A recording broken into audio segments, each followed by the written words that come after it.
राम नवमी के लिए चिंटू की उत्सुकता। सुबह का समय था। अमित अपने घर को फूल और माला से सजा रहा था। चिंटू वहीं पड़ोस में रहता था। वह बड़ी उत्सुकता के साथ अमित के पास गया और बोला, अंकल, आज सुबह सुबह आप अपने घर को इतना सुंदर सजा रहे हो। कोई त्योहार है क्या? अमित ने जवाब दिया, हाँ बेटा, आज रामनवमी का दिन है। इतने में वहां अमित की पत्नी और बेटी टीना भी आ गई। टीना ने पूछा, चिंटू, क्या तुम हमारे साथ रामनवमी की पूजा करोगे?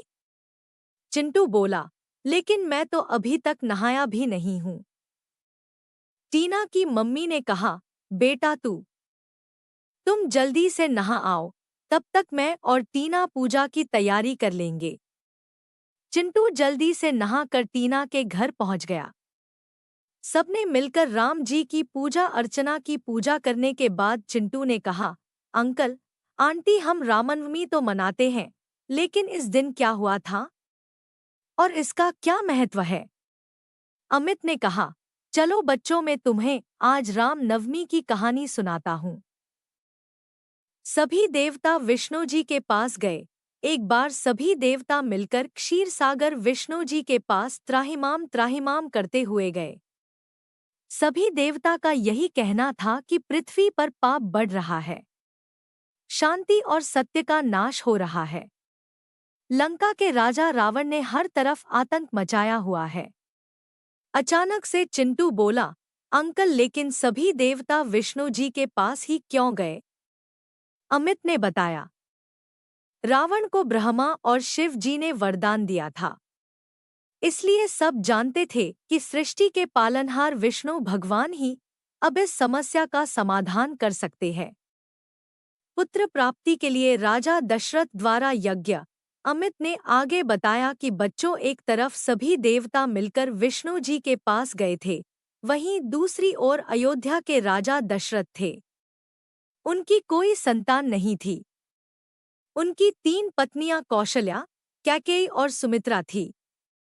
राजा दशरथ के पास धन, वैभव, किसी चीज की कमी नहीं थी। गुरु वशिष्ठ जी ने राजा दशरथ को बताया कि आज शुभ मुहूर्त है, कुल देवी से जो मांगना है वो आप मांग सकते हैं।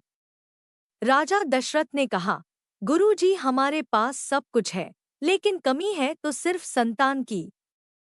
वशिष्ठ जी ने राजा दशरथ को कहा, निराश मत होइए राजन, इसके लिए आपको पुत्र कामेष्टि यज्ञ कराना पड़ेगा।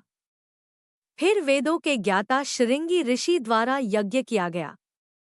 यज्ञ की अग्नि कुंड से अग्नि देव एक खीर का कटोरा लेकर प्रकट हुए। उन्होंने वह खीर राजा दशरथ को तीनों रानियों को बराबर बांटने के लिए दे दी और राजा को आशीर्वाद दिया कि तुम्हारी इच्छा पूरी होगी। यज्ञ के बाद राजा ने सभी को दान देकर विदा किया। राजा दशरथ ने सभी को बराबर खीर बांट दी। कैकेयी और कौशल्या ने छोटी बहन समझकर अपनी खीर का पहला हिस्सा सुमित्रा को खिला दिया। फिर खुद खीर खाई। विष्णु जी के 7वें अवतार में श्री राम जी का जन्म चैत्र मास के शुक्ल पक्ष की नवमी को कौशल्या ने एक तेजस्वी बेटे को जन्म दिया। आज वही तिथि है जिसे हम राम नवमी कहते हैं। फिर थोड़े दिनों बाद कैकेयी ने एक पुत्र और सुमित्रा ने 2 पुत्रों को जन्म दिया।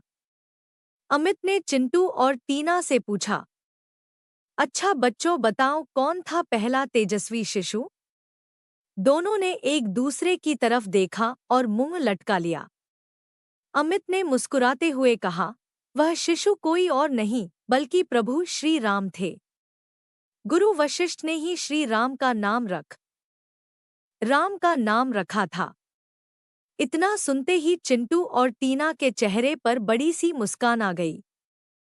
चिंटू ने बड़ी खुशी से कहा, ओह अंकल, यानी कि आज हमारे प्रभु श्री राम जी का जन्मदिन है। अमित ने कहा, हाँ चिंटू, तुमने सही पहचाना, आज राम नवमी को हम राम जी के जन्म दिवस के रूप में मनाते हैं। राम नवमी का महत्व। अमित ने आगे बताया, बच्चों, स्वयं विष्णु जी ने ही राजा दशरथ के घर राम के रूप में जन्म लिया ताकि वो दुष्ट और अत्याचारी रावण का अंत कर सके। सभी देवता विष्णु जी के पास आए थे ना रावण के आतंक से बचने के लिए, इसलिए विष्णु जी ने धरती पर राम के अवतार में जन्म लिया। इस दिन सभी मंदिरों को अच्छे से सजाया जाता है। लोग पूजा अर्चना करने मंदिर जाते हैं। सुंदर और भव्य झांकियां और रथ यात्रा निकाली जाती है। लोग अपने घर और मंदिरों में रामचरितमानस का पाठ करते हैं। चिंटू और टीना ने कहा, हम भी मंदिर जाएंगे और झांकियां देखेंगे। मंदिर में पंडित जी हमें प्रसाद भी देंगे। टीना की मम्मी पूजा की थाली और प्रसाद बनाकर लाई और सभी मंदिर चले गए।